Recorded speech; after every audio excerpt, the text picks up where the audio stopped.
Kisah Barong Landung.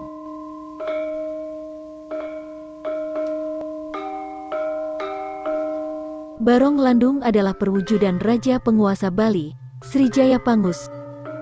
Raja Jayapangus yang bergelar Paduka Sri Maharaja Aji Jayapangus Arkaja Cihna adalah seorang raja penguasa Bali kuno yang menjadi simbol keharmonisan etnik dan asimilasi kebudayaan seperti halnya Bali dan Cina pada saat itu. Ketika itu, Raja Sri Jayapangus memerintah kerajaan Balingkang. Pada masa pemerintahannya, kehidupan masyarakat amatlah makmur, kerajaan tenteram dari segi ketahanan militer hingga perdagangannya. Dari hubungan perdagangan inilah, rumor tentang kemakmuran kerajaan ini terdengar hingga negeri Cina. Para saudagar Cina pun memutuskan datang dan menjalin hubungan pertemanan dengan kerajaan yang diperintah oleh Sri Jayapangus. Dari hubungan ini, lambat laun Sri Jayapangus menemukan seorang wanita Cina pujaan hatinya. Wanita ini bernama Kang Qingwei, putri seorang saudagar Cina yang kaya raya. Raja Balingkang ini akhirnya memutuskan meminang putri saudagar tersebut menjadi permaisurinya. Pinangan sang raja disetujui, hingga digelarlah upacara pernikahan yang amat megah. Seisi kerajaan dan seluruh rakyat ikut bersuka cita merayakannya. Bertahun-tahun lamanya setelah pernikahan Sri Jayapangus dan Kang Qingwei, kedua mempelai ini belum juga dikaruniai seorang anak. Ini membawa kesedihan yang amat mendalam pada pihak kerajaan dan seluruh rakyat kerajaan Balingkang. Keadaan kerajaan saat itu menjadi sangat muram, hampir tidak pernah diadakan perayaan ataupun acara-acara hiburan oleh kerajaan ataupun masyarakat. Hal-hal yang bersifat hura-hura sengaja tidak dilakukan akibat kondisi ini. Tertekan dengan apa yang terjadi, akhirnya Raja Sri Jayapangus memutuskan pergi meninggalkan Kang Qingwei untuk mencari pencerahan. Pertualangan pun dilakukan oleh sang raja hingga akhirnya membuat sang raja terdampar di sebuah tempat di kaki Gunung Batur. Di tempat itu, Sri Jayapangus memutuskan untuk bermeditasi. Kehadiran sang raja ternyata menarik hati seorang dewi yang menguasai daerah tersebut. Dewi ini bernama Dewi Danu.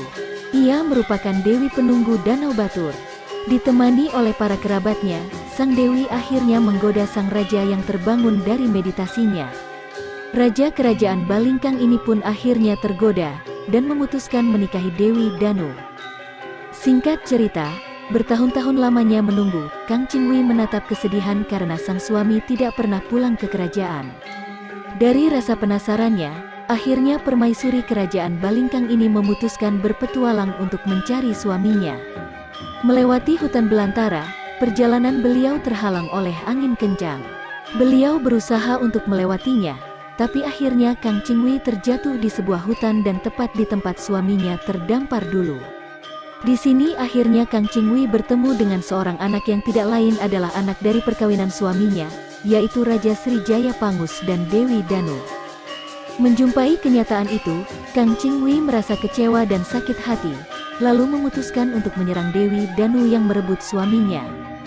Serangan dari Kang Qingwei mendapat respon negatif dari Dewi Danu, dan akhirnya karena kemarahannya ia pun mengeluarkan pasukannya yang berbentuk raksasa dan memporak-porandakan pasukan Kang Qingwei. Tak tega melihat keadaan istri pertamanya yaitu Kang Qingwei, sang raja akhirnya memutuskan untuk melindungi Kang Qingwei dari serangan Dewi Danu. Raja menyadari cintanya kepada Kang Qingwei tidak akan pernah mati walaupun telah lama meninggalkan permaisurinya tersebut. Melihat Kang Qingwei dan Sri Jayapangus bersatu, membuat Dewi Danu kecewa. Dalam kecewanya, ia pun mengutuk kedua pasangan ini menjadi patung. Berita tentang berubahnya Sri Jayapangus dan Kang Qingwei menjadi patung, menyebabkan luka yang sangat mendalam bagi rakyat kerajaan Balingkang.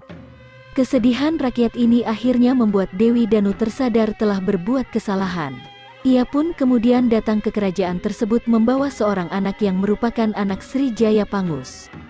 Dengan kedatangan sang dewi, rakyat Balingkang pun memutuskan mengangkat anak dari Sri Jayapangus menjadi penerus menggantikan raja.